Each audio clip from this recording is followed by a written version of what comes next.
И сега, както винаги в петък, Ицо ни представя някои игрички, с които може да се забавляваме през уикенда.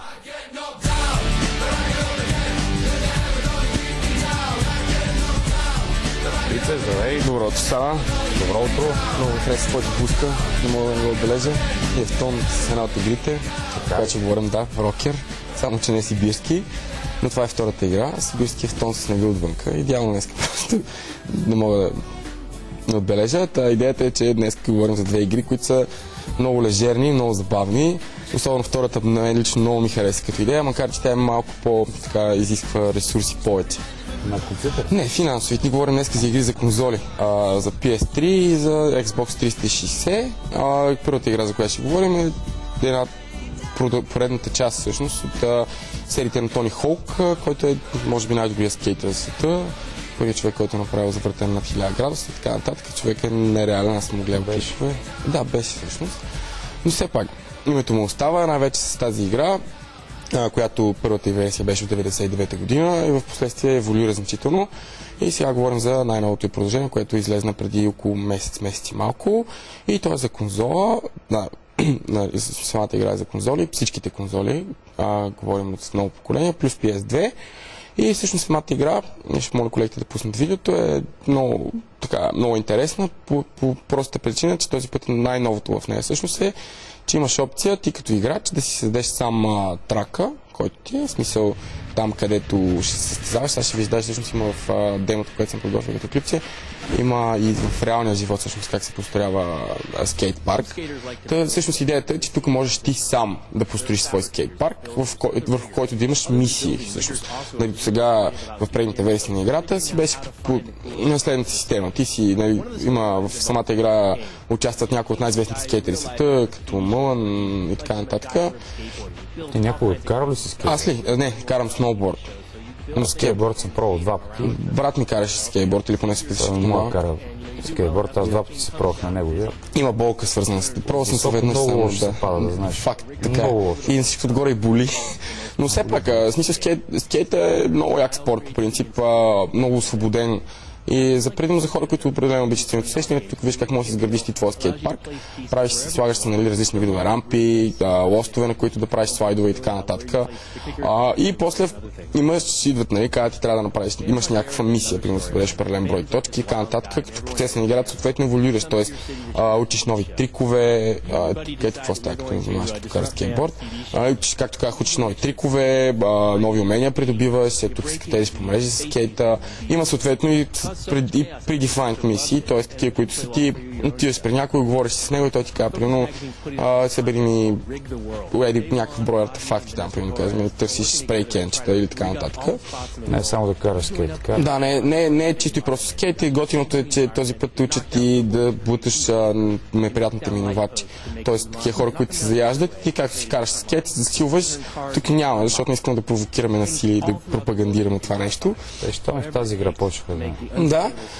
И ако някой минувач се заяжда, ти просто можеш да се силиш с скейтборда, да му удариш едно рамо и той да падне и да го боли и него. Не може само тебе да те боли, нали, не става.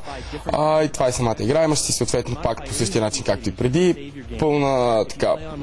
пълна кастомизация на твоя герой. Тоест, ти изглеждаш по начина, по който искаш. Говорим прически, дрежки, татуировки, ако искаш, дори тегло, цвят на кожата, форма на лицето, цвят на очите, какво ти хрумне. Ти си един истински скейтър. Аз ли? Да. Защо?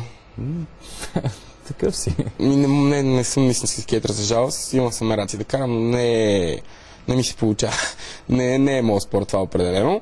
И сега, ако ще имам към втората игра, която поне според мен е много забавна.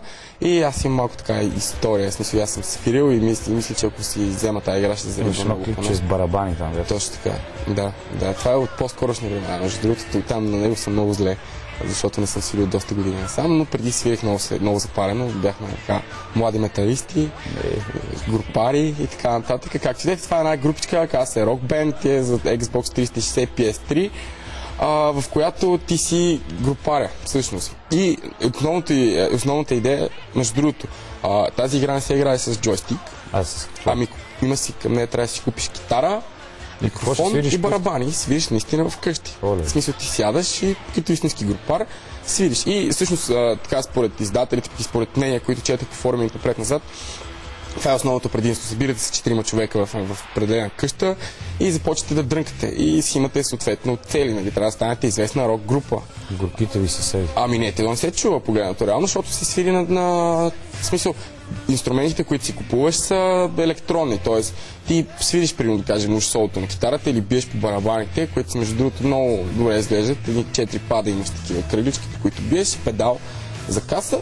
И свириш, натискайки копчетата или удряйки по падовете, което е абсолютно безшумно. Пък вече дали ще създаваш излишни звуци, дали ще създаваш излишни звуци, зависи от това колко си надънил уредбата вкъщи. Което вече се понася, дори малко по-силно да пуснеш, но мисля, че е голям проблем.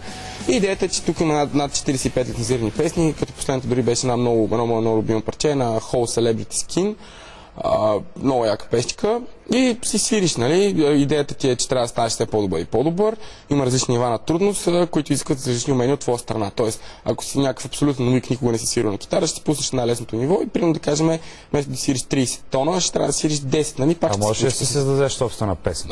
Доколкото знам, не. Свириш предимно кавари. Но повярваме, че да създадеш собствена песен е доста по-трудно, колкото да изсвириш която и да била друга песничка. Много по-трудно е, в смисъл много повече креативност изисква, най-вече опит в музиката и в свирането, но повярваме, че тези 45 кавара, докато научиш да ги свириш тях, особено на най-трудното ниво, нали, на което можеш да играеш, минава доста време и искат доста усилия, така че не се усеща нуждата от собствена песен. Пък както казах, идеята е да просперираш, нали, да свириш по концерти, получаваш бонус точки, трупаш слава и така нататък. Накрая си сбъдваш мечтата си да си вече нещо от трайна на Металика, да кажем, или някаква така група, която събира стотици хиляди фенове на едно место, които крещят твоето име, примерно, и се кефи, докато забиеш поредното соло или пееш или каквото и да е друго.